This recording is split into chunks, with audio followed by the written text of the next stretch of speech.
The title of this week's Torah portion is an anomaly. It makes no sense.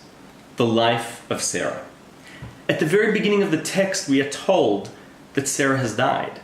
Why is it called the life of Sarah? It's almost as if we're all in denial of what has just happened.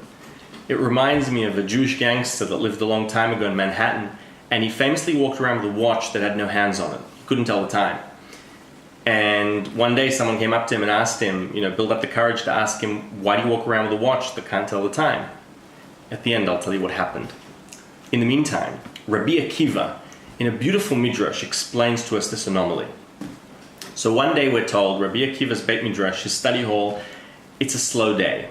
The students are literally shluffing in the middle of the day. They're looking for stimulation. Rabbi Akiva needs to wake them up.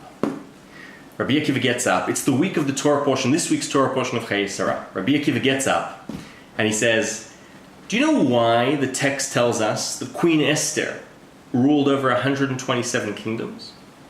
It is to remind us of the only other time in text that 127 appears, and that is the 127 years that Sarah lived.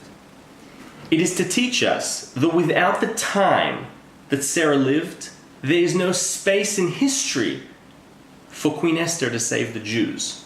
You see, Rabbi Akiva is drawing a line between one brilliant woman's time and the space of another, a long time much later in history. This chutzpah who comes to this Jewish gangster, so he says to him, why do you wear this watch that can't tell the time? And the gangster looks at him and says, it's to remind myself never to be a slave of time. Only a Jewish gangster could wear such a watch. Shabbat Shalom.